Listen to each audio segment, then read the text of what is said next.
Yo, What's happening? What's happening? what's happening, Pastor Jeff? Brother, it is another Sunday night. Sunday night service in effect. Yes, sir. Amen. Would, Effect. would, would somebody out there give the Lord a big hand clap of Somebody praise? tell the Lord thank you. Lift your hands and tell him thank you. Sunday night. I know you're full and y'all got the itis is set in and y'all still eating leftover turkey and Lift your greasy hands and tell him thank you. slap your neighbor in the back of his S curl. Pull your neighbor's wig off and tell him God is exposing some folk. What is happening, man? How you feeling, brother? How you feeling, man? Man, I'm feeling excellent. And you know what? I want to say this at the top of the show. I'm feeling excellent because Religiously Incorrect is now broadcasting on Twitter alongside our Facebook and our YouTube pages. Right So now. I just want to say that it's successfully loaded up. We are on Facebook, YouTube, and Twitter. We're going to have to add the Twitter link uh, to our banners and our flyers, but we're doing a little test run tonight. To let you know, we're on all the platforms pretty soon. We will be on MySpace, so all of my MySpace users, Yes, sir. hang tight. That's my stuff. That's my You know what stuff I'm right saying? there. That's My it, stuff. man. Yes, So, sir. so What was the hey, what was the other one? What was the other one? Black Planet. The one that was like all around the world. I can't. I know. WhatsApp? What was the one? I know. Apostle used to be on. Pernice used to be on it all the time. Oh, Periscope. Periscope. Periscope. Yeah, man. I quit Periscope when I'll tell you about the time we didn't get hacked. We got like bombed in the middle of a Bible study, and all What? these people started posting all these inappropriate comments in the middle of the Bible study. And it was early on. It was early on when I was a second. And these the members was already not all the way trusting, all of this technology. And they were like, oh Lord, the devil done got in the computer. But so yeah, Periscope, Twitter actually bought Periscope. So I Oh, don't okay. even think Periscope is really a thing anymore. But Okay. Cool. hey, it's all good, man. Hey, Lady Dela Cruz, Lady Charlene, good to see you, Sister Kara Howard, Sister Whitby. So good to see you. Thanks for tuning in. Y'all hit the like, hit the shares, hit the likes and the hearts.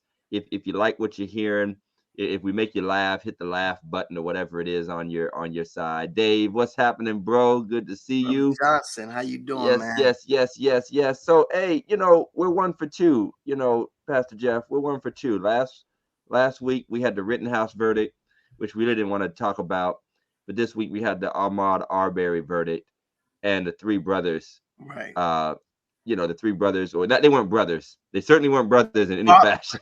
they Father were and son and they friend. weren't brothers in any form of the word. But the McMichaels or whatever they were called and the other guy. And I did put on Twitter that, because I do put stuff on Twitter that I don't put on Facebook, but I put on Okay. Twitter that it was actually pretty satisfying to watch these three men in ill-fitting suits get convicted of murder.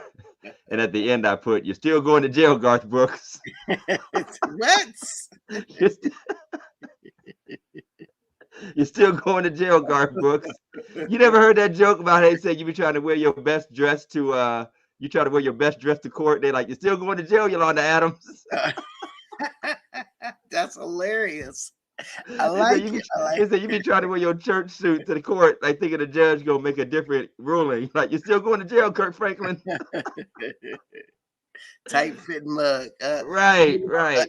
It was just it was amazing to watch, and especially after the first two and the last guy. What was going through his mind had to be like, Bruh, he's like, "I'm cooked. I'm done." I'm over. It's over. It's over. It's over. Yeah, I mean, I'm, And, I'm and, done. and the first person, whoever, when they read the first verdict and the first person got kicked out, but I think whoever it was, it was worth it. It was worth getting kicked out the courtroom. it it would have been better if they would have had to walk out of the courthouse to the jail past all the black pastors.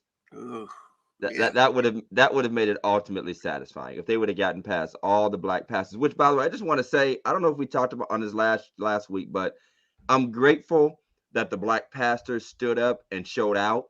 Mm-hmm. But I'm also grateful that that display and that protest did not in any way inhibit or cause backlash against the effort of the trial. Right. Because I actually got sort of a fear when I saw just the masses of, excuse me, of pastors, and the judge had to move the jurors to a different room because of Right. the commotion outside. I instantly got the thought that, man, a good intention display of support could end up turning into a mistrial. Absolutely. Absolutely. And sometimes I worry if people on other sides of issues don't know how quickly we'll respond to things and how forcefully we will, and don't play on that to create, a bigger backlash. And so I'm just grateful it all worked out. I really Absolutely. am. Now, the one thing that I would say, and this is not to take anything away from that, because obviously we all love the justice of it. But I've said several times, that one of the things they do on Thanksgiving is they free that turkey and the in his other two turkeys, as a matter of fact, and they send them to Disneyland and all that stuff, and we get happy about the two turkeys being free, whilst a lot more being slaughtered. And I just think Listen, we yeah, cannot be satisfied, and we cannot be happy about the three turkeys that went to jail, when it's a lot more who are getting off. It's a lot more police officers who are going free, and other people who are doing life in prison for literally nothing. So we have to stay diligent. We have to stay the black pastors that we are, and just continue to fight for these causes that are going on. So yeah. And you know what? It's sad to say, but there are more turkeys that have been pardoned than black men. come on, sir. Absolutely. There's probably more. There's probably some black men like, maybe I need to dress up in some feathers. Maybe I need to dress up in some feathers. Uh, but yeah, yeah. I mean, it's good, but it's also traumatizing that we have to do this. Yes, That's the it is. sad thing. It's traumatizing that we even have to do this. And that was, and I'll give one last point to this before we move on to our meme of the week. It's been said, and I'll say it again. These guys were going to get off if that video didn't leak. Oh my God, absolutely. Those guys, this would not even happen. And now, which gets it even deeper, the prosecutor has been arrested. The original prosecutor Really? has been arrested and indicted because she was misusing her office to diminish any potential for charges before the video actually got out. Remember, they removed the prosecutor, she recused Right. herself, but Hmm. really she had already interfered with dampening any efforts to hold these men accountable.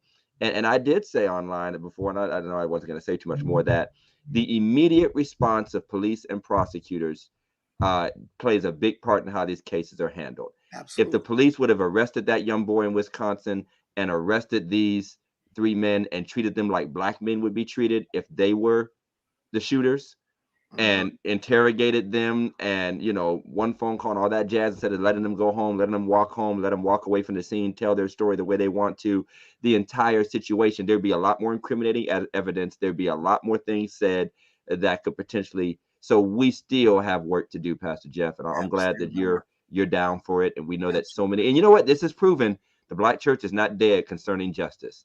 You just got to absolutely. look for the right ones. Absolutely. One more thing on a lighter note. I just got. I feel like I got to put this out there to all y'all. Whoever is out there listening right now, if you still have a bunch of trays with aluminum foil in your Let it refrigerator go. from Let it Thanksgiving, go. throw it away. Stop trying to make turkey soup and feed your kids turkey sandwiches Nobody all wants week. a turkey panini. Throw it away. Nobody. Listen, let it go. Just let it I've go. had my ham sandwich. I've eaten several plates. That stuffing is dried in the mug. All you got is the crust left around the edge of the pan. we Every pan we is we know that somehow or another, while everybody was over there, y'all forgot to take the potato salad out, and it's been sitting in the refrigerator throw it since away. the day before Let Thanksgiving. it Just throw go. it away. You ain't gonna eat the Let, potato let, let salad. it The go. deviled eggs is over. It's okay. Let it Thanksgiving is go. over. There really should only be like a 48-hour period on this stuff. I know people claim it's a week's worth of milk. No, it's not. It's not. And we're gonna stop this child abuse right now.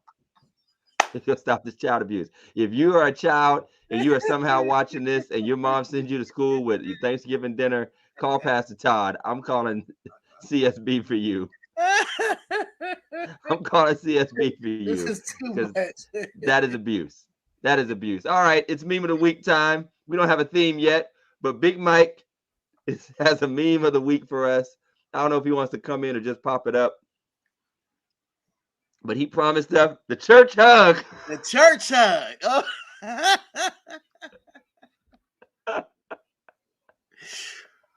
Woo! This is the meme of the week. Listen, Jeff, we've had to do some church hugs like this, like this. Absolutely. They are oftentimes needed. Yeah, And, yeah, you need to do it. And these days, with the Me Too movement, I barely even hug folk no more. And trust me, y'all, it is not COVID. It's not COVID. I ain't scared of y'all. But you know what? There's an opposite to the church hug, and it's the other church hug. And that church hug, that's too much hug. Too much hug. Mm-hmm. Too much hug. That's the hug when they say, there's a difference between how's your wife and where's your wife. Well, listen. Mm-hmm. Where? Yeah. Y'all know it. Who would you like to be your wife? But the church hug is specific because the butt has to be tooted out. You got to be tooted out. The chest cannot touch, and you have to, and you give the little pat. And you got to kind of hit on the angle, like on the side. Right. You got to come in from the shoulder. It's like a shoulder. Yeah, you know what I mean? It's like a fist bump for shoulders. You know, it has to start off with praise the Lord. Praise you have to start off with praise the Lord. Bless you, sister. The Lord is good. God you know. Now to my we have dear friends, and this is what happens. This is what happened, Pastor Jeff. You've been there. You've greeted people after church, or you see people out. You see people well. Family, people who are like, Miss Anita from my church is on. People who we love. Now she gonna grab me, she gonna hug me, she gonna kiss my face. You know what I mean? Then the next person comes. Then hot girl comes after her, and thinks she gonna do the same thing. No.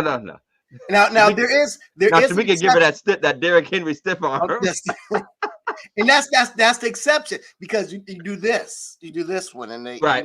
Yeah, that's it. Yeah, cover that bosom, doc. Yeah, that's it. That's how you gotta do it. You gotta do it. Overseer Cam knows about it. He knows about them church hugs. You got to do it just right. And I'm telling you, why they say the higher the levels, the deeper the devils. You know, that's glory, the way it goes. But yeah, we have all experienced the church hug. What was that joke? Was it the wood? This is how we do it in North Carolina. What? Do you remember that? What? Yeah. You ever saw the wood? Yeah, a long time ago. I can't remember though. Yeah, it was like a teenage dance, and the boy was a little excited, so he didn't want to get up on the girl. Okay. He was, young boys. Yeah. We know we're all adults here, young boys, a little excited, so he started dancing like the church hug. He was like, "This is how we do it in North Carolina." I remember it now. Yeah. So we've all had to be there, and you know what? We need to bring the church hug back because some of y'all are too friendly. Prayer lines, rubbing on folk, way too friendly. The spandex and all that stuff. And let's just be honest, we dress provocative more, and I know God's not judging you, but like we said before, there's some elements underneath that you just got to kind of quash. Otherwise, you have some more scandals and some more foolishness. You know what I'm saying? We talked about it a little bit last week. It ain't just the females now. Y'all brothers wearing these tight suits. Brothers wearing these tight suits, and you know your shape ain't meant for that tight suit. And we have to apologize to the shape. The mushroom. We need the mushroom brothers, man. Y'all need to let it go. The pear-shaped brothers. We need to let that go. And we really do have to apologize, because sisters have had it bad in the church for a long time. Oh yeah. These long, rubbing on your bra strap hugs from these creepy preachers and deacons and brothers that some of them come to church just to be around the women. Absolutely. That's and God help our young ladies, especially our nice looking, young, vibrant, teenagers and college age. Now I find myself like a hawk, just kind of watching, not because I distrust, but because we know human nature. And now you get a daughter, you just like, all right, And let's just be honest, there are some females who are extremely shapely and they cannot help it. Can't it help it. is what it is. They are shapely, Can't and help it. we have to be more cognitive. But then there are some ladies who take advantage of it and got brothers going from the Apostle Paul to Forrest Gump. Stupid is, stupid is. You know what I mean? You walk around for the offering and you like, my God in heaven, Right. So, That's why we don't walk for offering no more, man. We ain't walking for we offering. need to bring the church hug back, but we also need to bring the church mothers who will throw a hanky Bruh, over listen. the lap. Hey, call Miss Nita. She'll make you some scarves. Yes, sir. She will cover you up. She will cover you up and button you down in Jesus' name. All right. We're going to get to the meat of our show tonight. Thank you for tuning in. We want to thank our sponsors from the Phillips Care family of businesses, starting with Phillips Care Cleaning Service, residential and cleaning. If you have not called them yet, something is wrong with you. The holidays are coming and you need to go ahead and get your house right. Maybe you own a business or a commercial building. They will take care of it. Call my man Fernando at 330-219-7916. They do everything from cleaning, carpet cleaning, move in, move out, wood floor, upholstery. They even did a move out for me. Got a fridge out my house with no holes in the walls and nothing. They took a fridge out of my old house. Thank you so much. And while you're at it, check out Phillips Lawn Care Service. I know it's snowing outside, but that's exactly why you need to call them, because they also do plowing, and you never know what services you might need. Maybe the ice and the snow bring some branches down in your yard. Check out Phillips Care Lawn Services. Call them at 330-219-7916 or look up Phillips Care LLC on Facebook, and we'd be happy to know that they receive business from our wonderful viewers. If you'd like to be a sponsor on Religiously Incorrect, you are more than welcome to reach out to us and promote your brand on this lovely show and to our millions of listeners and viewers. So, Pastor Jeff, tonight's show is entitled Show Me the Money. Show me the money. Show me the money. Say it the loud. money. Come on. Say it with me. Show me the money. I've never actually seen that movie all the way through. Is that right? Man, that all I've seen are the clips and the memes, and because it was like pre-social media. Yeah, that was a great movie. So it was just a saying. So that's one of the movies I have to catch up on. We could do another show from that movie where she said, "You had me at hello." You had me at hello. Right. Yeah. So our show is entitled "Show Me the Money." To all of our viewers on Facebook, YouTube, and Twitter, we are talking tonight the church and money from a pastoral perspective. Yes, now, this has come up, Pastor Jeff, several times in our show. I think we've probably done a half segment about it before, just kind of chatting up on the casual. But I think that especially with all of the changes that the church has been through, the shifting norms and expectations, and in particular, let's just be honest, our context is the African American church, the Black church, the community church. We can't speak for the mega churches, which we're going to address a little bit. We can't speak for our white brothers and sisters. We don't know how other, groups do, but we know how we do. Right. And we have some just pertinent subjects and issues. And if you have questions, if there is something you ever wanted to ask a pastor about church money, besides our salaries, besides my salary, you got to be a member and come to the meeting to know that. But I'll start right there, Pastor Jeff, because my wife, one of the nervous things about her life is knowing that the church knows what her husband makes, or at least the people that come to the meetings who inevitably share it with others. Right. No, because it is a line item. And, so the first issue is that the idea that the church money is all for the pastor. I feel that laugh. I'm not giving money to the church because the pastor just takes all the money anyway.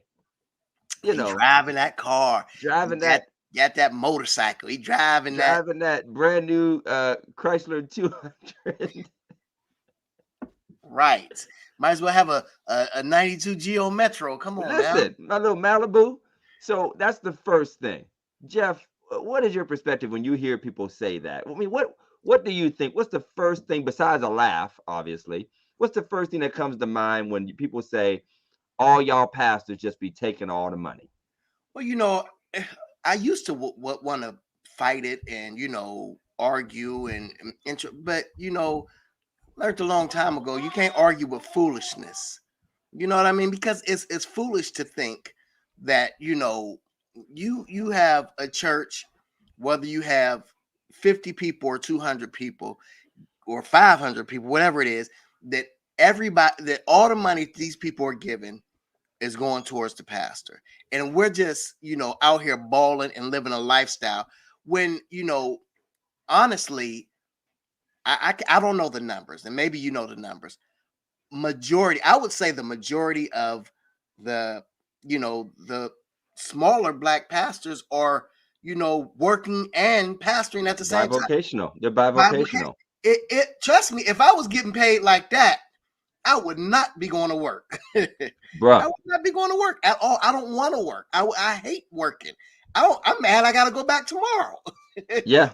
So And even if it's not an actual job like you go to, you work hard. I've watched you work 50, 60, 70 plus hours a week and still serve your church. I've absolutely. watched you do that personally.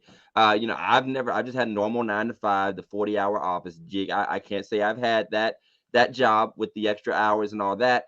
But even then, most of us know about having side gigs, something on the side that we do. And we're not talking something unscrupulous, like I'm out selling stolen goods that out the back of a truck or nothing like that. But I've done like audio, video, technical support for people, consultation, a nonprofit. I know pastors that own property and, they own rentals and property and invested. And by the way, whatever little pennies, even if their salaries, even if their stipends from the church help that, they had to take that risk. They had to put that money to work.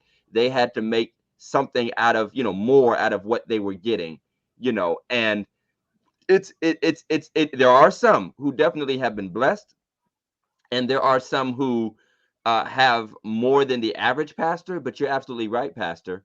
The vast majority of pastors, white and black, I think that it's like 70 to 80% now. Now, mega churches have grown substantially over the past 30 years. There is a higher percentage of mega churches last 30 to 40 years than there ever were in history. But the vast majority of Christians go to smaller churches. The vast majority of pastors pastor smaller churches. And a great deal of pastors are bivocational or dependent upon a spouse's salary in order to serve.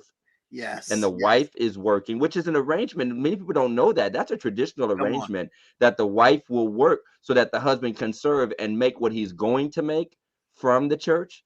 And oftentimes what the pastor may make from the church will fluctuate with how well the church is doing. Absolutely. If the church is just not doing well for reasons that are completely out of the pastor's control, they might even fluctuate from month to month and week to week. Some churches pay by what they have and just give a little offering to the pastor, and you couldn't even honestly call it a salary. That's just reality. I'm blessed. I do have a salary. I do receive a package, that's a traditional package that's well in line with what's acceptable for the area I live in. Absolutely. There is a statistic out I was looking up at one point years and years ago. I think I was doing research when I was at my former church. And the pastor normally makes average, unless you're in a very rich church or, large church, about the same as what a teacher might make with the same level of experience, depending upon that community, suburban versus urban, whatever, which makes it makes some sense. It makes some sense. And then you add in the intangible. The thing about a pastor is, and I'm going to say this several times in several different frames, we're like an on-call servant at all times. And the stress, the strain, it might seem like, oh man, he only doing 2 hours of work. He's just up there on Sunday morning and doing a Bible study, and he might call a few people during the week. There are some jobs that are just disproportionately stressful on people's lives, and spiritual leader is one of them. Absolutely. Listen, let me just help some people out. There have been times where, especially when I was pastoring in Youngstown, where I've literally had to be to work at 7. I've left my house at 5 a.m. to go to Boardman, before somebody had surgery, pray with them, leave Boardman, come back to Warren, go to work from 7 to 7, get off at 7, and go back to Boardman to make sure when they got out of surgery, the pastor was there just to make sure they was okay. Listen, that's something you can't pay for. Yep. a tiredness at a whole nother level. Yep. That's those are intangibles. And let me just be clear here. Like you said, we know that you have a package, but I'm quite sure you don't want to go to every funeral that Warren has to offer and be doing video record. That's time away from your family that you could be spending. Brother, I mean you don't understand. A lot of people don't understand, and even a little money that we do make, it's not good. We're not getting rich. if time is money, as many people say, and that's just a normal, cliche, time is money, a few people give more of the time of their lives to their occupations than Absolutely. religious leaders do, pastors do. I once did 7 funerals in 8 days. I remember that. I cried for you, brother. Yeah, I'm I had a serious. funeral every day of the week from Monday to the next Tuesday, except for that Sunday, and still preached that. So I think I don't remember if I even had the nerve to take off. I've rushed from a wedding to a funeral in the Mhm. same day. Uh, Literally doing a full wedding. And I'm talking, this ain't no garden ceremony. You say 3 words and walk away. It was the whole Right. daggone shebang. 45 minutes away and screaming it. And we're not saying that like to complain or whatever, but just to give context. To just give context. And yeah, I'm sure every single person watching, especially skeptical people or people who are, a guy, everybody knows a guy.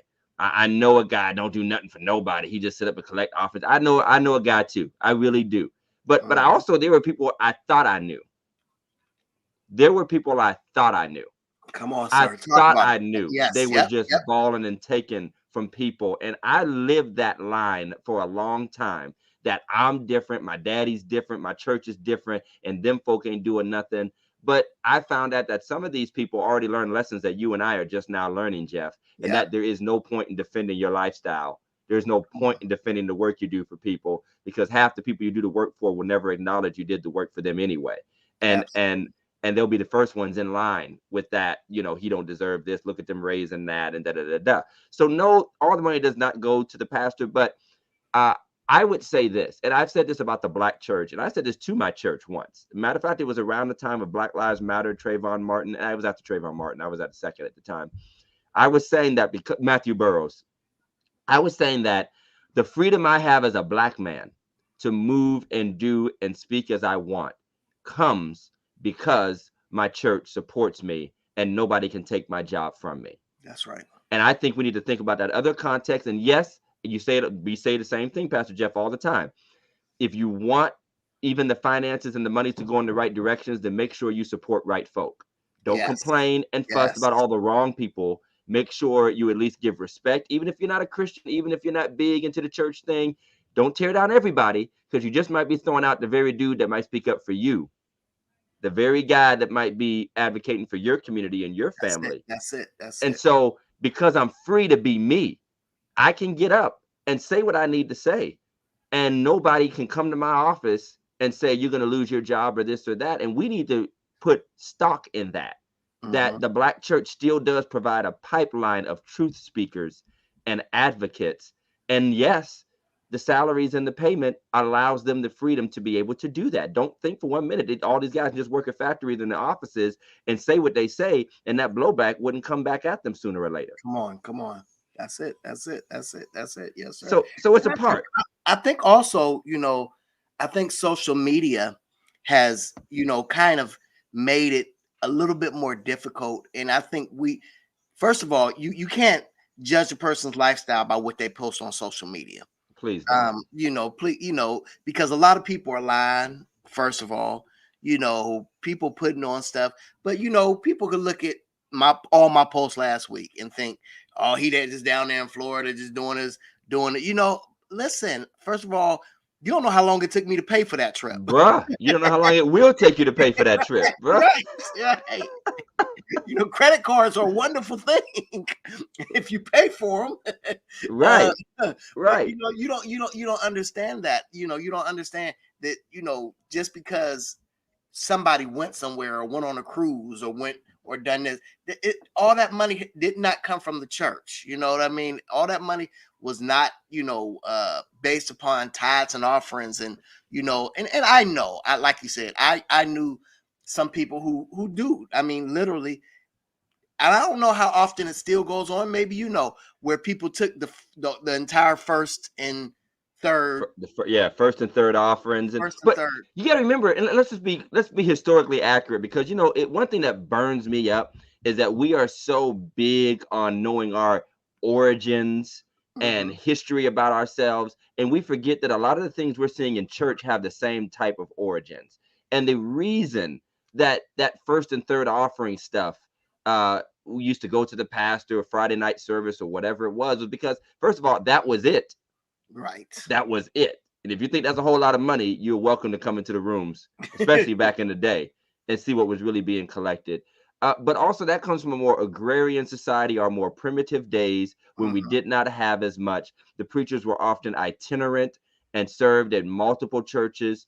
They had to preach out, even what, you know, we even preach out at each other's churches more than our white peers, and share Mhm. pulpits and all. That goes back historically, because to be a black preacher was usually an impoverished, you know, occupation. So we were doing those extra services and revivals, or sometimes a pastor would invite another pastor to be a blessing to him out of a survival, Yes. to help a Yes. struggling man or brother out. And then, we return the favor and help a struggling man or brother out and invite them to our church or come run a revival.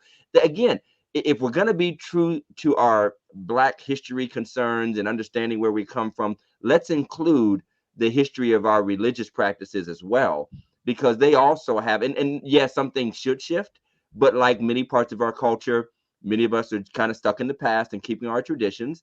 And so those people are going to continue to do that. And so the idea that the pastor gets everything, we know the pastor doesn't get everything. And by the way, you said social media, Jeff, and I want to throw this in before we switch gears about the church and money.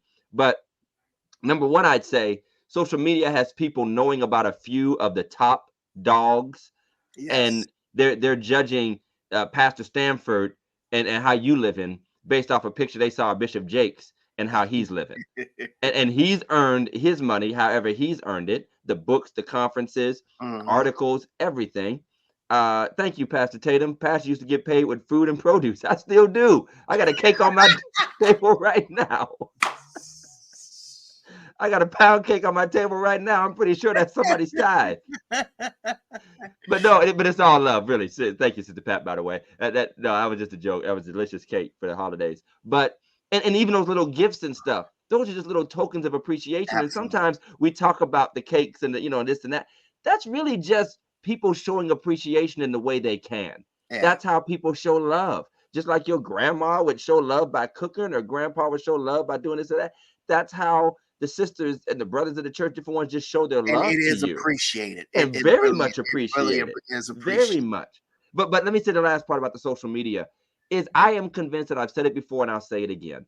I am convinced, especially where so much has been exposed with fake news and Russian and Chinese influence and bots who are planting dissension and division on Facebook and Twitter and Instagram. I am convinced that many of those memes that are designed to create discourse and discord within the Black community did not come from the Black community.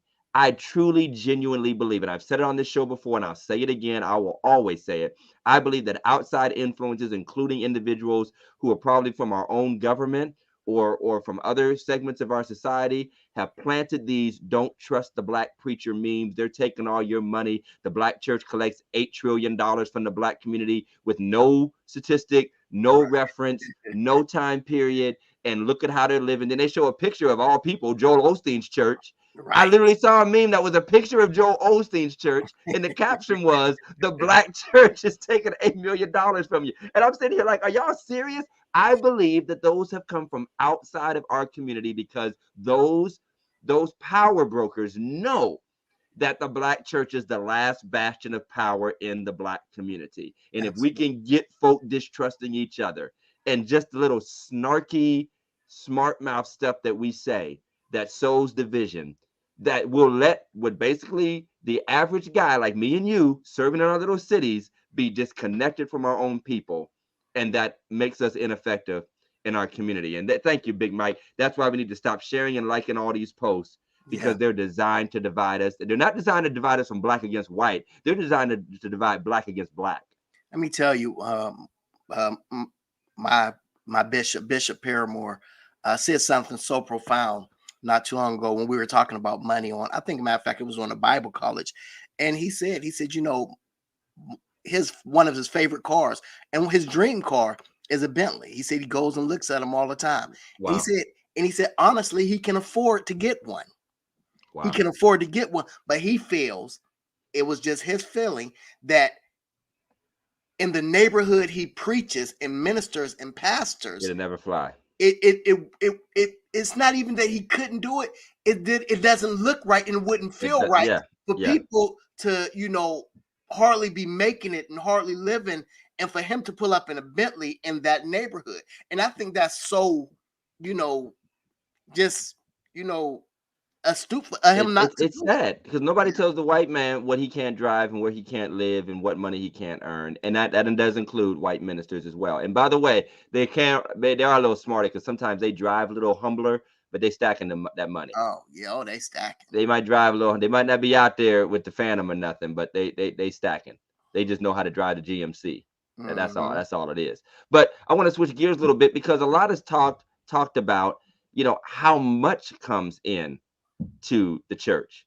And I made a video once. I think I responded to a video once, and it was going around real tough from Dr. Umar Johnson, but basically saying that the Black church owes the Black community for all the money the Black community has given the church. And if you were to ask the average person, a church like Second Baptist, we got about 400 some members on our roll. And we are known as a little bit larger church in our area in context to our area. This is Warren, right. And it's not a huge area. So that would be a pretty big church. I said on our roll, I didn't say in the pews. All right. Pastor Stanford, you know, Progressive is a smaller congregation, but people often vastly overestimate how much money, I mean, vastly overestimate. They probably think we bring in at least $1 million a year and all this kind of stuff. And it's not even a fraction of that in realistic funds that come in at our size church. And I know probably less for you, but still, again, it's a fraction of the, I mean, they just think we have a money tree. And that I think that because they've heard that jive tithe talk, because they've seen the images of people, they really think that the average church down the street is just filling up buckets upon buckets upon buckets of money. Right. You know, they see these images on TV and, you know, in movies where they are passing the plate and it's just people putting money in this. Listen, you watch that plate pass at a real church, it might go up and down 2 aisles. It's more taps, Doc. It's more taps. Remember they used to say, just come by and touch the basket for a blessing. If you ain't got nothing to give, just touch the basket for a blessing. Listen, it's more touching than tithing going on.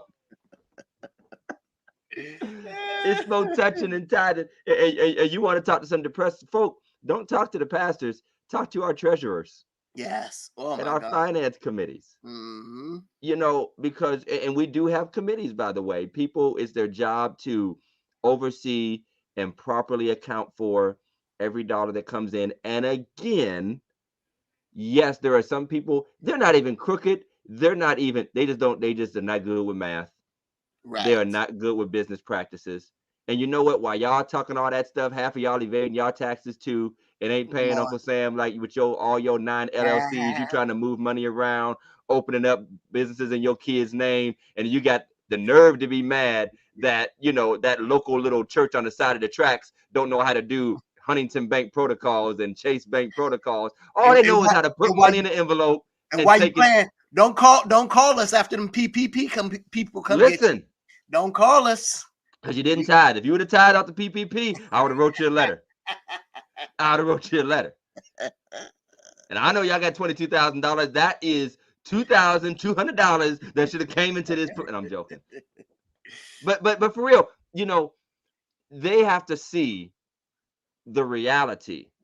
Now, many of our pastor friends get a report at the end of the day or the next day. Hey, this is how much we've taken in. I don't even get that report. Every once in a blue moon, I just ask, are we on track?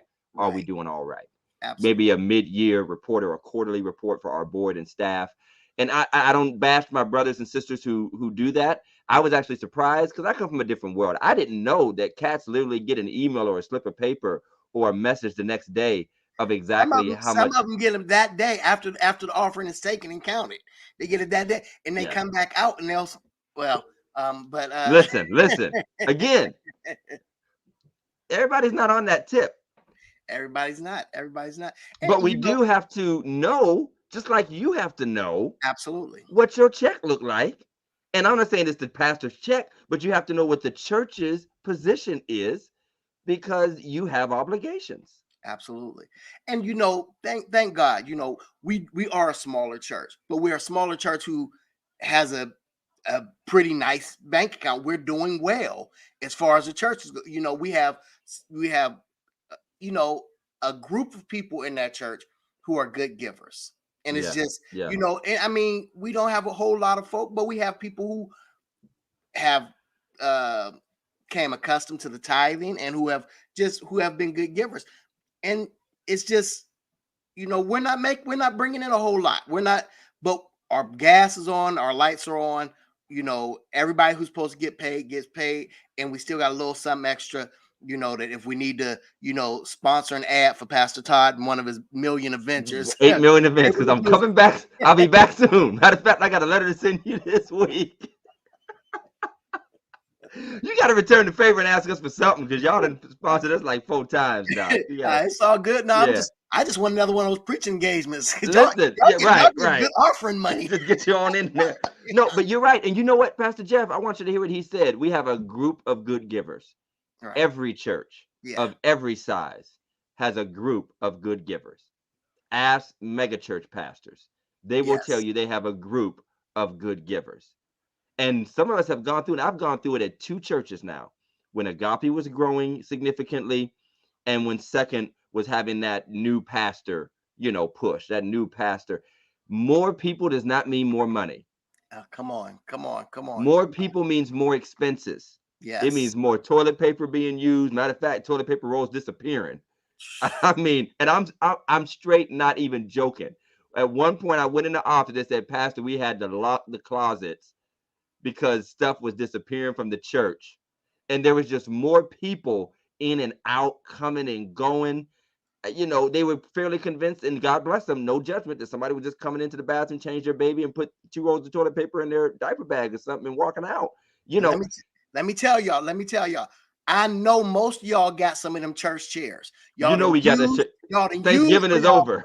To the banquets, for y'all kids' birthday parties, take them chairs and tables back. We need them back. Then you had the nerve to use them for like y'all rent parties where y'all playing rap and stuff, and Second Baptist Church is on the back of your chairs, and you got cash money coming in for the 99-2000, and y'all twerking on church chairs. Come on, man. At least use the church chairs for spiritual sounding events. Come on, man. No, but honestly, and yes, churches do have expenses. Let me get back to that quote, because all of the Black community, here's the dirty little secret. All of the Black community is not church folk. That's right. It really isn't.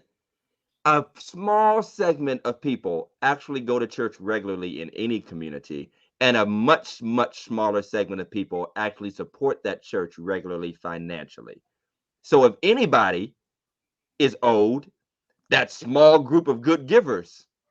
If you want to play that money game, small group of good givers that could be in a special category. And honestly, let's even go back to our rules, because we always get bashed about, maybe who we'll do a funeral for, or what we'll do, or how we'll open our doors. It was based on the fact that an entire community was pulling on a church that has only so much resources, to where we weren't living it because we don't love people enough to bury their loved ones, or we don't want to host these weddings. It's because they do incur real expenses, and there could be real damage. We've walked out of our church with damage to our church. We've walked out of the church with things missing, with musicians that have to be paid, the things that everybody wants. But you have 100% of the people, wanting services, but only 10% of the people willing to do anything in the way of support. Absolutely. And so we had to create, for fairness sake, for stability's sake, hey, you must be a member of the church, or a direct family member of the church, or we'll feed up to 50 people, or, we'll do this. We even have, because we do our own printing, Pastor Jeff, this, we have a basic program where we would do just a basic 2-page program. And then we have the more enhanced one that would actually take my staff hours to do, Right. the glossy paper, the fancy ink. We get a bill for that every week. I mean, every month. The printers are, we didn't just go out, but we lease. When you get into this printing business, you're leasing this joint like you lease a car and you lease business equipment. People, and that's how Pastor Jeff, as much as we keep talking about black business, a lot of folk don't know business. They don't. They They don't. do not know They don't. business. They They talk don't. it, but honestly, many of our churches are actually in it. If you want one of them real industrial printers, you don't just went out and buy that joint for $37,000. You lease it like a You car. leased it. You lease. Hey, they leased the one at my job, and my job is $1 billion business. But that's what you do, It's though. just That's how easier the to- business yeah. works. That's how the business does it. Mhm. And so when you want this, you're saying it don't cost church nothing to do that. Yes, it does. It actually, they have a counter that sends a report back to the company on how many prints we made this week. Absolutely. It's just the way it goes. And so Absolutely. we Hey, want it. first of all, thank you. Thank you. Second, they always make me some nice stuff. Yeah, we always take care of you. Check out Thank Second you, Baptist Second. Printing Service. So it's not true that the black church has taken all the black community's money. Maybe the black bar has taken all the black community's money. Come on.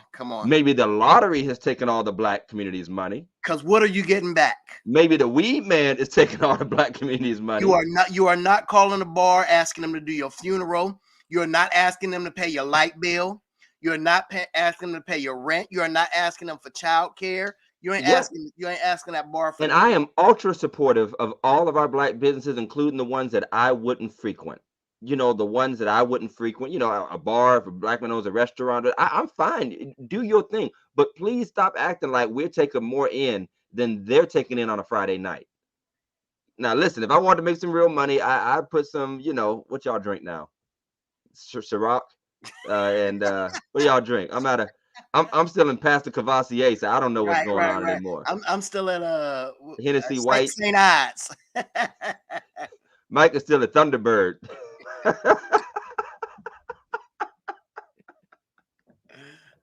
But I'm not saying that in a bitter frame. I'm saying that from a frame of perspective. Right. It's just perspective. And so there are limitations to what the church see. There it is, Thunderbird and Kool-Aid. There it is, Big Mike, telling on himself. But it's not a complaint, because the church is in a strong position. Many of our churches are not strong. They are nonprofits, and the vast majority of them really do function like nonprofits. Nobody just stacking up tens of thousands and hundreds of thousands and millions of dollars for the sake of nothing. I know you've heard the joke about the Everlasting Building Fund, but even that Everlasting Building Fund only has a few $1,000s in it. Truth be told, the Everlasting Building Fund could really only realistically buy a few doors and a few windows. That's exactly why it is everlasting. That's why it's everlasting. People are not giving that building fund. There's things on your tithe offering that have building fund, and it gets ignored almost every week. That's why. Can I talk another reality? Because I've wanted to do a show about buildings in general. But let me just say this. The church, even though people talk about it being tax-free and all that other stuff, which is really just a small thing concerning sales tax, it's really not, Right. But let's be clear here. The church has had to engage in the same business practices and operations as a private company that is a profiteering company has had to do. The cost of doing what we call business, if you want to call a church a business, the cost of doing business and just operating as a church organization is so much higher than the churches that were founded originally anticipated. The cost of accounting. When we talk about doors, these are not just doors that you can just go buy and somebody can put on anymore. We have the same ADA compliance. We have to get lifts and weather-tight security windows and this stuff that is far beyond when many of our churches were originally built. And the cost of building materials, the cost of operations, the cost of office supplies, everything that goes into operating any type of organization has gone far beyond what many of our black churches, were originally designed to operate as. They were designed to operate with volunteer labor, not unions and rate and contractors and all of that kind of stuff. Most of our churches were built by volunteers. or Right, people who right, were right. doing that kind of stuff. So And many this of is a our new churches are world. still using volunteers. Let's just be honest. Many of our Correct. churches are still, the people who are counting the money, the people who are giving the money, the people who are doing the taxes for all of us to they get taxes.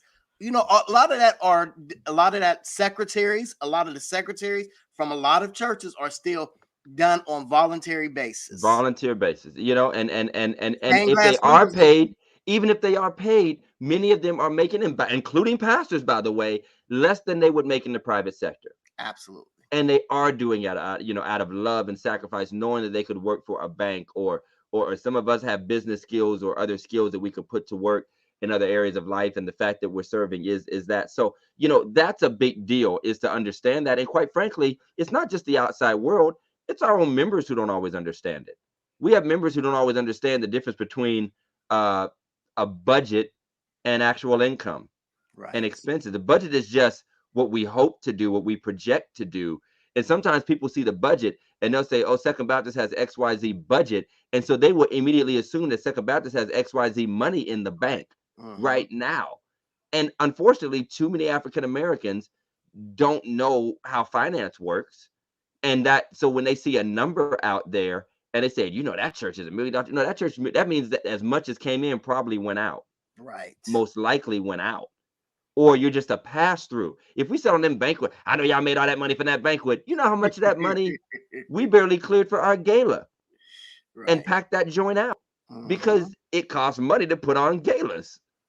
It's just the way that's just the way it works. But and I also don't think that people understand a lot of these buildings are very antiquated. And so, gas ain't, gas bills. A roof repair will take you out. Don't let the central air go out. This is not listen, this is not your house repair.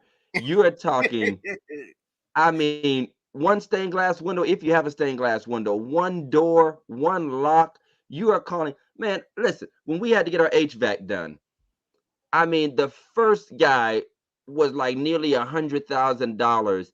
And that didn't even include the engineering work, the planning work, the filing work, because of the nature of our building and the size of it, you technically have to get all permit. They are not just pulling a furnace out and putting another one in and saying goodbye like they do in our house or for our water heaters or put a new condenser outside. They have to get plans. We had to order cranes to set stuff up on the top, and so those are real expenses. Now here's the thing.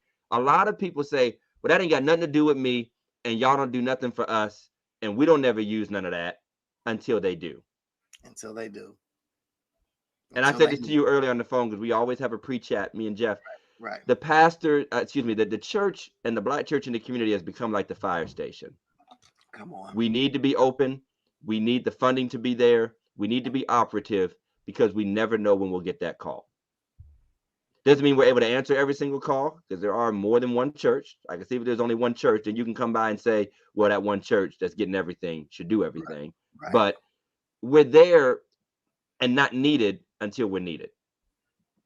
And if you ever looked at the line item for the fire department, you might not have called in 5 years or 10 years, but your taxes went to them.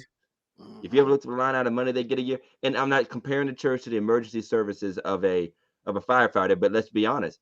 In our communities, they might as well be equal. Amen. They might as well be equal.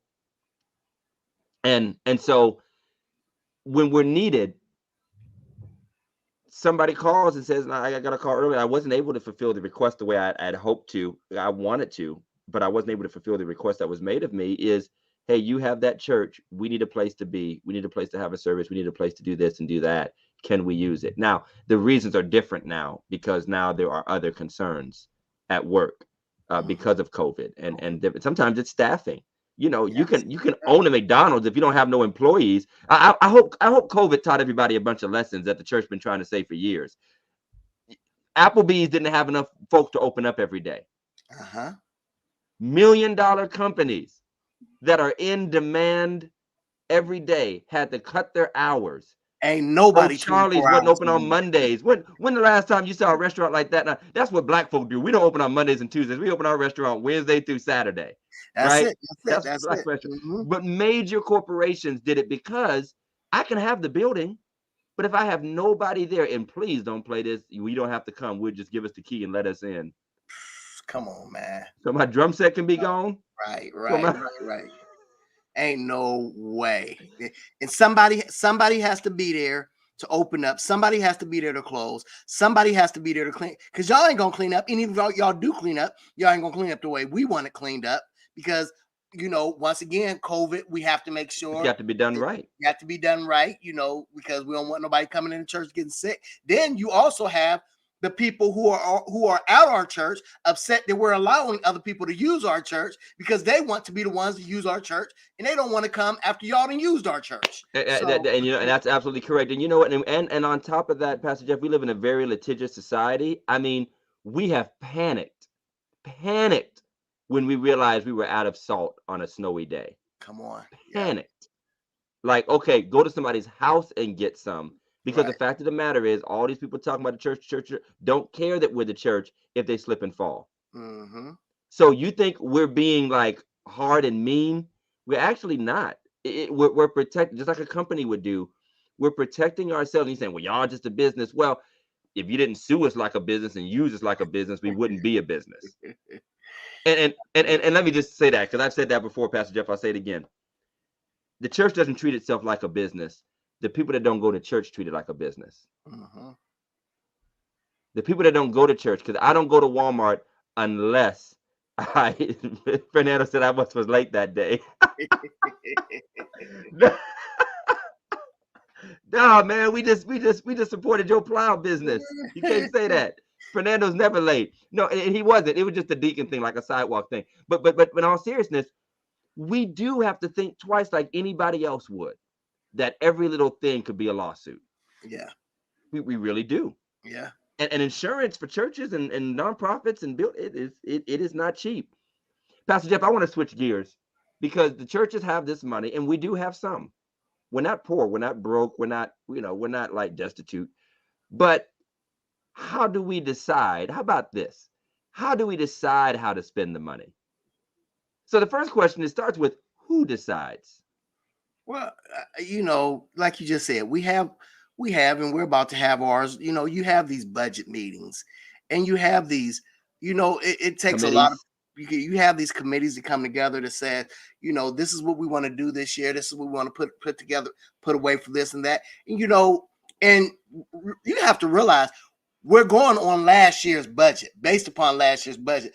We don't know how many people are going to join or how many people are going to leave, for that matter. Right. Many of these churches is two good deaths away. Listen, bruh. I ain't gonna tell you who I do my hardest praying for. I save all my blessed oil. Two good deaths away from if these people, because let's just be realistic, especially in our area with Lordstown gone, GE gone. Right. A lot of people having to move out of town to support their families. Packard, is not what Packard used to be, if it's still there at all. You know what I mean? Only thing left is Wheatland Tube, and I can't give all my money. Right. So, I mean, we're making these budgets based upon, hopefully we'll get the same thing in as we got last year or more. You know what I mean? So, it's very difficult to try to make sure that all these expenses get paid. You want to make sure, obviously we want to make sure that we're still financially stable as pastors, and our packages are still being able to suitable. They got to be suitable. And I honestly don't think most people know how much the music department costs. And y'all can say y'all don't need that music department until you do. Until you come to church and you got three brothers singing that can't sing. And you're the first one on Facebook talking about it. You're the first one pulling your phone out, sending our videos to Church at Laugh and all them Facebook pages that make fun of churches. Talk about, look who is singing or playing like this ratchet, this, that, and the other. And I actually am proud to pay Black brothers and sisters, if you know Right. we have female musicians, for their gifts and for their artistry, to use them in the church. And if I can be a blessing to them, and we can make that, a part of not only the vibrancy of our church, but also putting money in the hands of our own Black brothers and sisters. And which baffles me, because I proudly say now, Second Baptist, out of small businesses in Warren, is one of the largest employers in the city of Black people. Mm-hmm.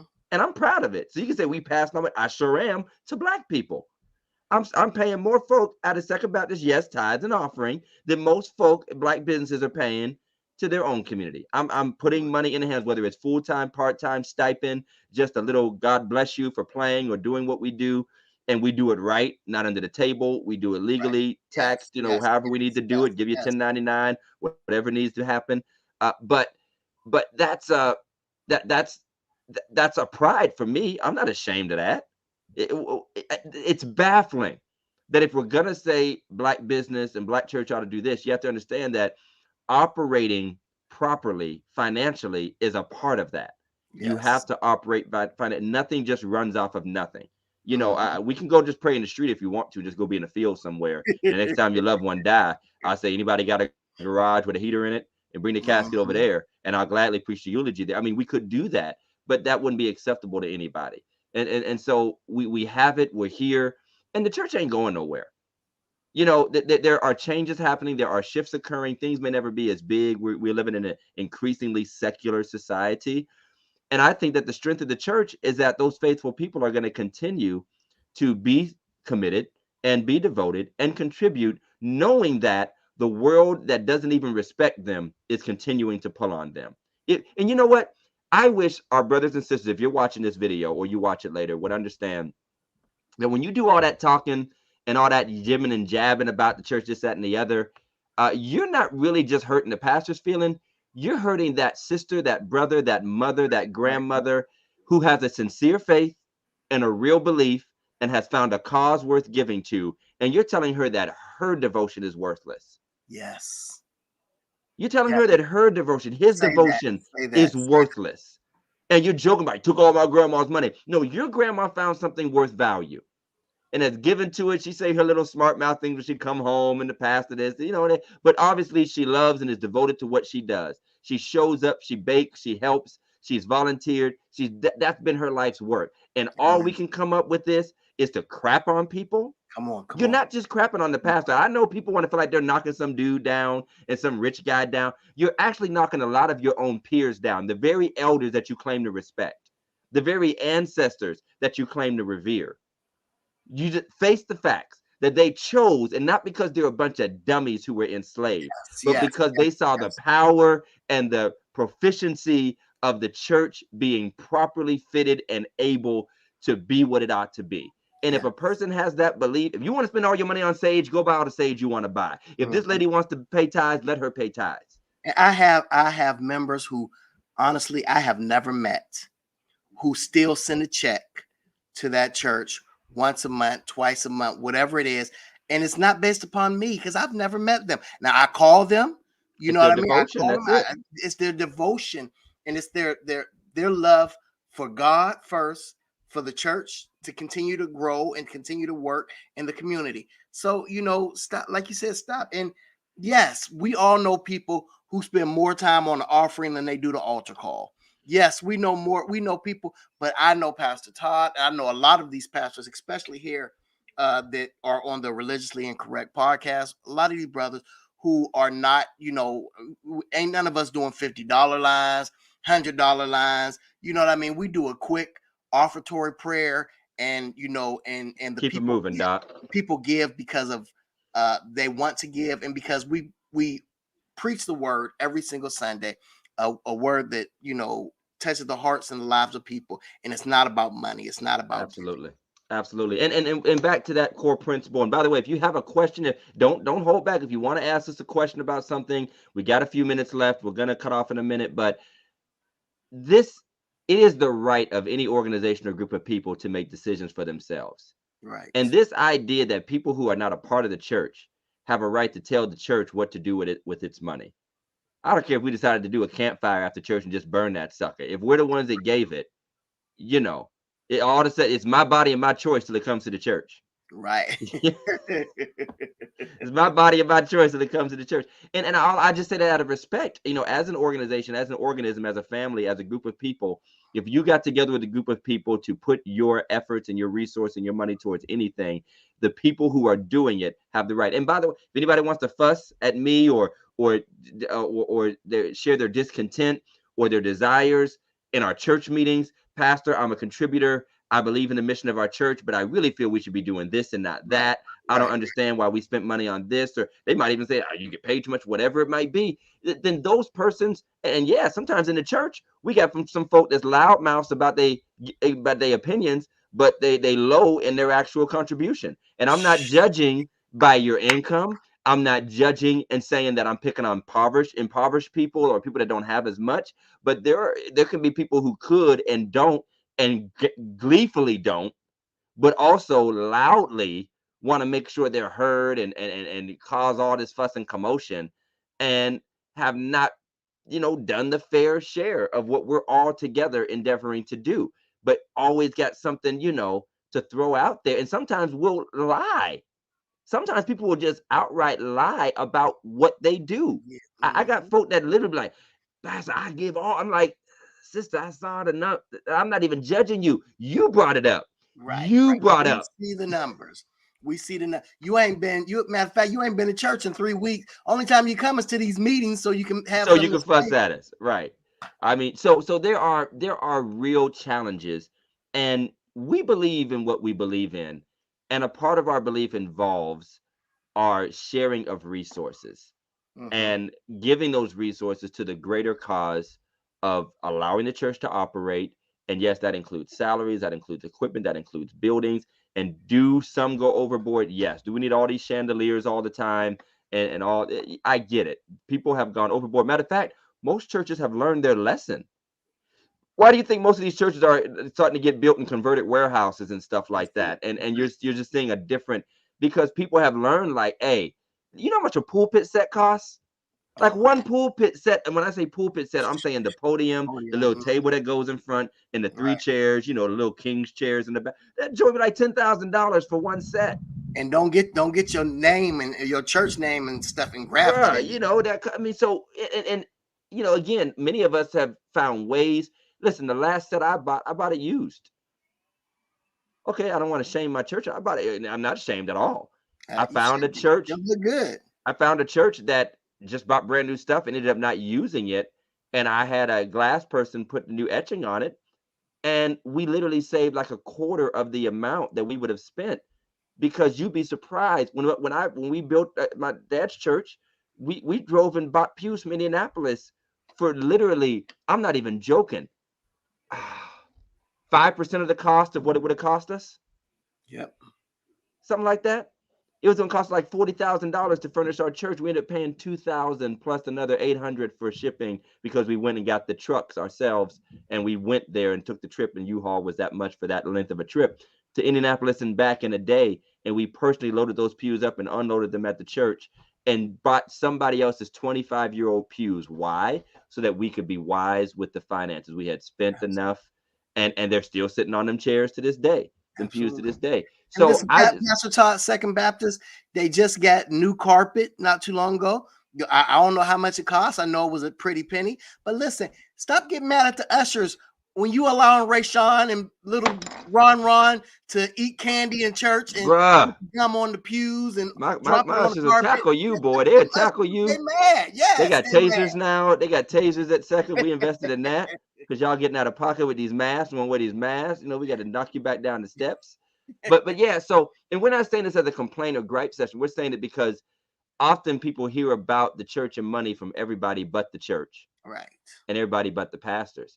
And so if you're a member of a church, I would encourage you to ask questions, to be involved, to be engaged, but also to understand the realities of how churches are financed and how those finances help the church to do what it does. And honestly, if you're not a member of the church, and I'm saying this especially to my Black brothers and sisters, let's avoid the toxicity where it's not deserved.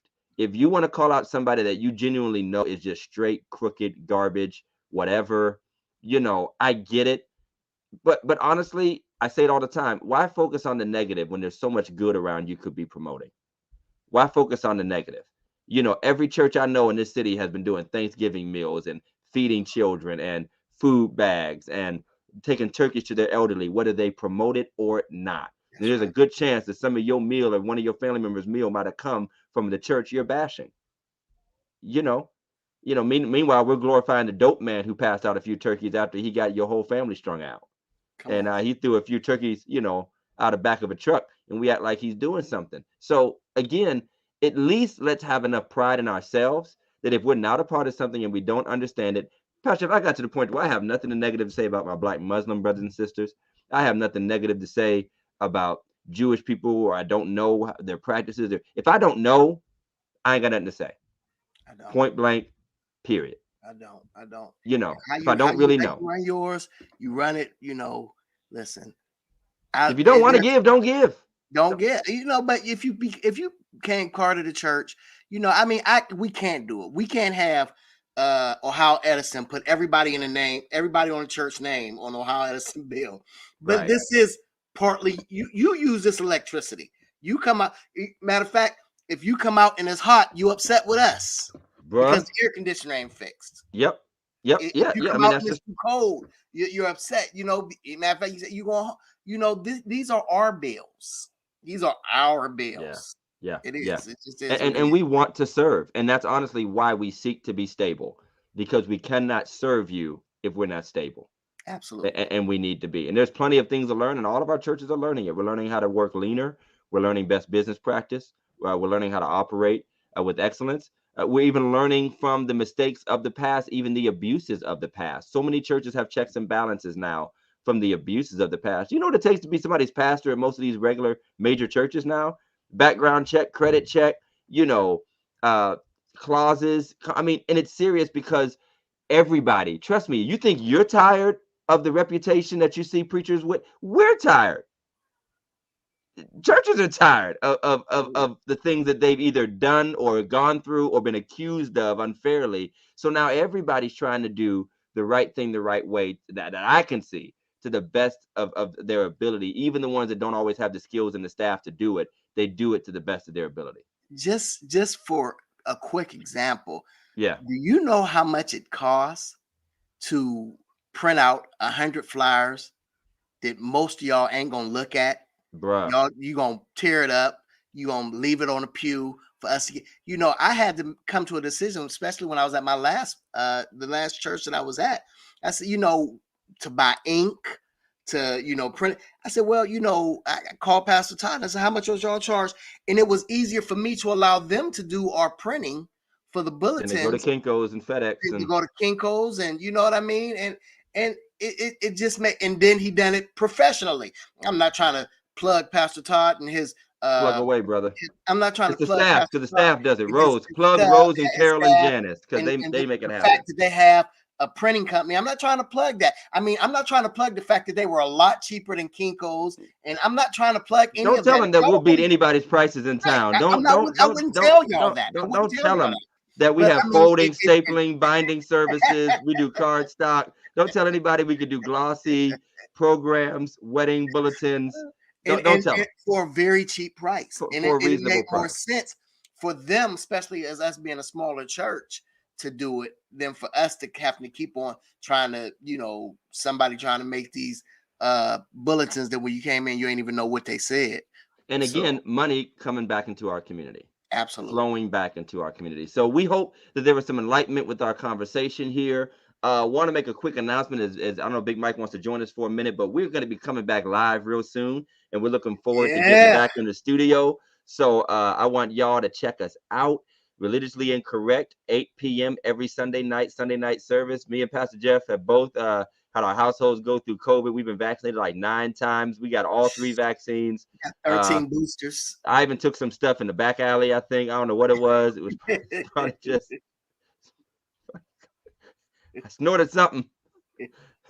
But come on, Big Mike, come on in. What up, bro? Fellas, great conversation. Great conversation. A much needed conversation, I think. But listen to the conversation. I do have a couple questions. The All first right. question is how do you see the giving changing with the different generation, with the older generation going out and the newer generation coming in? I don't know for a fact because I don't count the money. I don't see who does what. But my perception is that the older people give more than the younger people do. Again, that's just my perception. So what do you see happening in the future? The old generation coming out, new generation coming in. Well, for one, Givelify is huge now. I know churches who, have on their books now what they give to the Givelify, because online giving is just such a huge thing. Yes, monster. Many people do not carry cash anymore, like we used to, so I think it's a good thing, but I also think oftentimes it can be a tricky thing because you can have people come around you like, why ain't nobody giving? You know what I mean? And then people can lie too and say, well, I gave them Givelify. I gave online, right? No, you right. didn't. No, you Well, didn't. in a generational sense,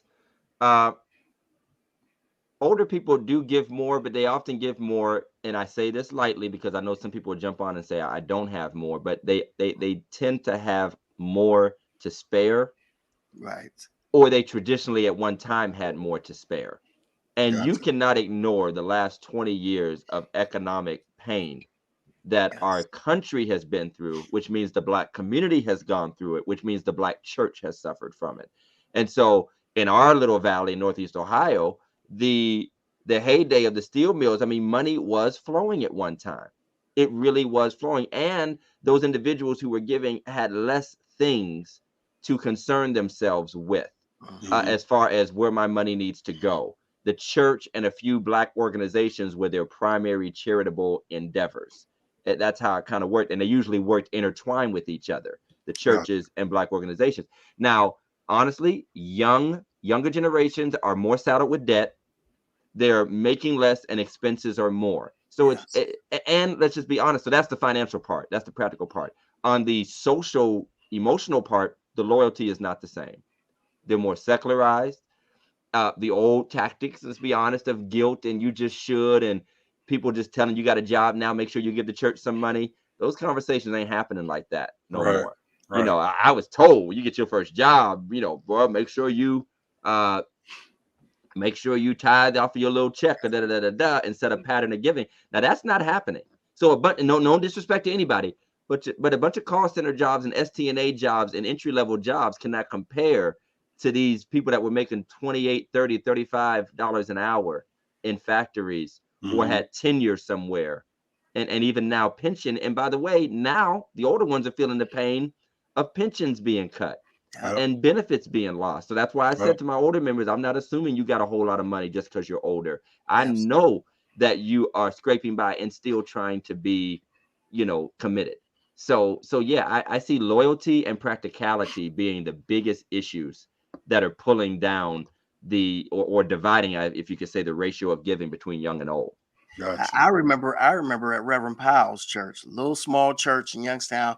It was a bunch of kids, but every kid, somebody made sure every kid had a couple dollars. Had a quarter, a couple dollars, correct. Now it's like now it's like you just sit in your seat. and let's be honest, most of those kids that are growing up in our churches, they're not coming back to church and not being encouraged that when they do get grown and they do get stable. And here's the other elephant in the room. When most African Americans, too many, and you can take this however you want, when they finally do get financially stable, they end up in somebody else's church. They end up at a mega church or a white church. Come on. So, yeah. My second question. I'm gonna lead off by saying I commend you guys for doing what you do, because I couldn't do it. The older I get, the thinner my patience is with people and all the extra stuff that go along with them sometimes. But why do you do it? Why do you do it? I wouldn't want to do anything else. Yeah, I'm called. I was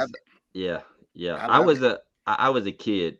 Like I was that kid that wanted to be a preacher. I would emulate the preachers. I would do that. And honestly, thankfully, early in teenage, young adult years, the manner of father and ministry I was a part of, it wasn't even about the flash. Of course, when you're young, there's no denying you just kind of see the image, you Right. want it. Right. That's always a part. We can't act like we all super pure.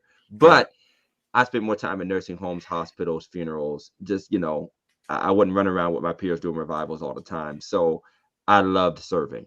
I really love people, and I had to learn to love people even more. So that's why I do it. And honestly, from a practical level, and I'll say what other folks won't say, I do love the freedom of it. I love the freedom of being a minister among our people. There's nothing like being a Christian minister in the Black community. There is like just this special feeling of being among people and being a person that's looked to and a person that can speak for and advocate for our people in a way that I could not do in any other space. I tried to quit when I went to the Navy. I honestly tried. I said, I'm going over here. I'm going to kick it. I'm going to have a good time. I never got to be in sorority. I'm going to go here. I'm going to have a good time. Fraternity, Doc. You don't want to be in a sorority. I got there and I went to one chapel and that was it.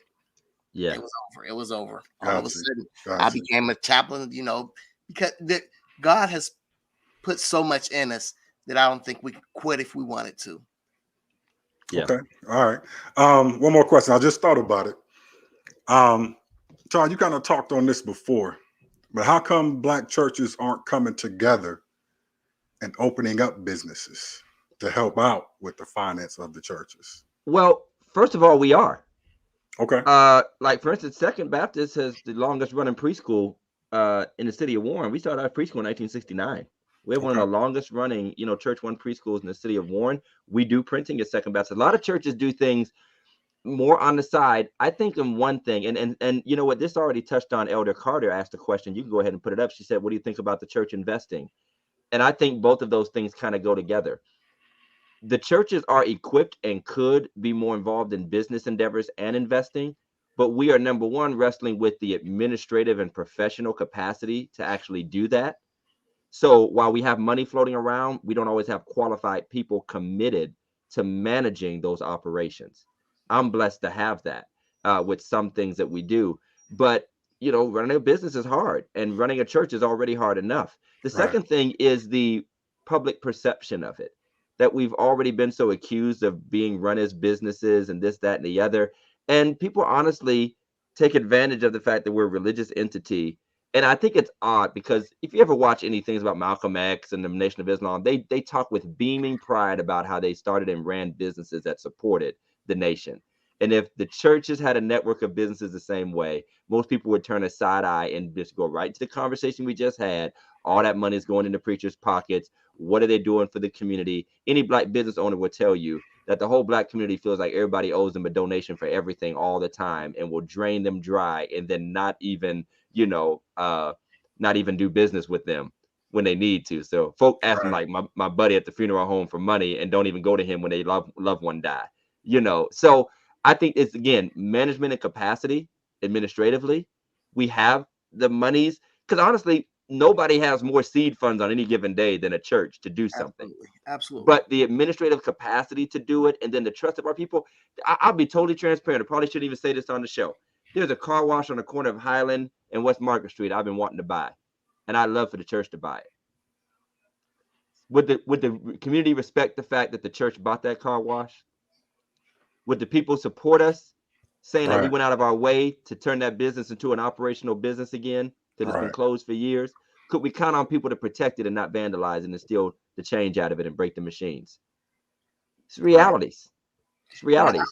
I just think, also that a lot of, especially the smaller churches who can't do things like Second Baptist can't, we have to be able to maybe grab onto somebody's coattail. For example, last year, I think, matter of fact, it was around this time of year that Pastor Todd wanted to give food, the groceries, the big give. Yeah, the big give, yeah. And I just thought it was a great idea. And I mean, we don't have a lot of money, but we were able to give. I think gave to $500 to obviously the majority of it came from Second Baptist, but we can say that we done something. Right. You know what I'm saying? And I think we have to be able to say, we done something. I mean, even though we might not have as much as others, but every small church should be able to say, you know what, I'm going to partner with somebody to do something. And you know what? I'm glad you said that, Pastor Stanford, because everyone's not positioned to do it. And you could even put 3 small churches together, and they still might not be able to do that level. And a part of it has to do with our trust between each other. And let's say you did make an investment. I'm just making this up. And you said, I'm going to invest in your preschool, and I'm going to have a 10% stake in the preschool by investing this much a year, and da da da da da.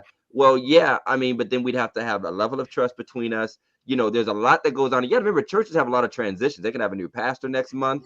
Yes. Members die. The people that made the decisions are not the ones that's alive 10 years from now Right. to deal with the decisions. So we forget a lot of that. And to Rose's, Sister Rose's point, Elder Carter's, then I've been approached about doing investment clubs in the church, getting together and putting monies together, members putting money together. Our church at one time had a small credit union operating out of the church office, a small Black credit union before my time.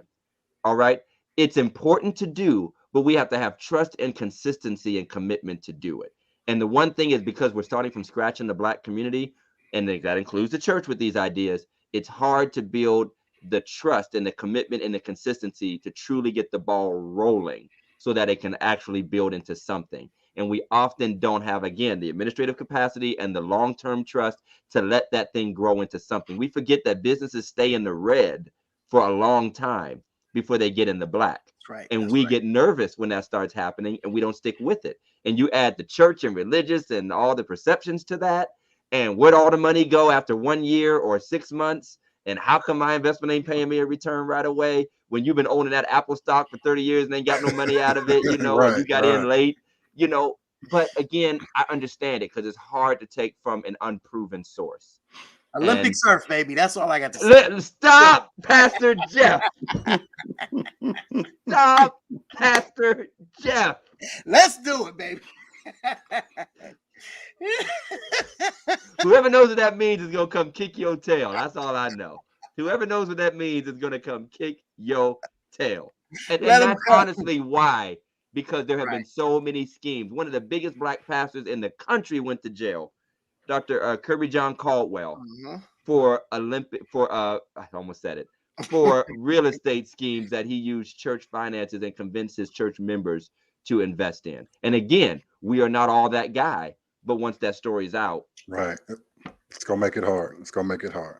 Hey, Pastor Jeff, real quick, by the way, Baltimore is up 3-0, and they about to score again real quick. So please, hey. just to give you a heads up. See, I wasn't even going to say nothing. And I'm not the type. I'm not about to say go Ravens. I'm not about to say go Ravens.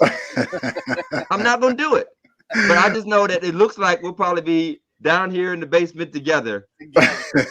And we'll just have this tie, this garbage tie on our record. But anyway, and I agree with Elder Carter that investments are significant and important. I wish we could do it more. But I'll be honest, I don't expect the church to do anything that the secular Black community ain't doing too well itself anyway. Right. I'm not going to act like there's a whole lot going on in the Black community, like we're the ones missing out, because honestly, none of us are really doing it the way we could do it. So I'd love to see it, though. I'd love to see it. What do you think, Mike? Any last thoughts? Or no, that's all I got, man. I just had them couple of questions. Let's shout out our sponsor, man. We can go ahead and get up out of here. Yeah, I want to shout out Phillips Care Training. Phillips Care Training, the proud new owners. They're not even new owners no more. They are the owners of High Street Fitness in Cortland. They just have some specials up. We don't even have the flyer, but they have some specials up. And they are incredible. We all know what's happening. It's Thanksgiving. We all got fat. Our pants are tight. Why don't you hit up Mike Phillips at Phillips Care Training? Look him up on Facebook. He even has videos of his work. He's got his boy doing one-arm push-ups. So, Right. he's on the real. Check out Phillips Care Training for all of your training needs and services to get your body fit and right. It's not about getting ripped. It's about getting healthy. And if you want to get healthy, check out Phillips Care Training. So that's all I got. I don't know if Pastor Stanford needed to dip out, but he's gone. But Big Mike, I appreciate you, and we appreciate all of our viewers. Check us out next Sunday, same bat time, same bat channel. Religiously Incorrect. By the way, follow us on Twitter, official RIP. What is it? Official. I should look it up. Religiously Incorrect Podcast. Official RIPC. There you go. Official RIPC. Check us out on Twitter, Facebook, Instagram, YouTube. Peace out. All right. Peace, y'all. See you next week.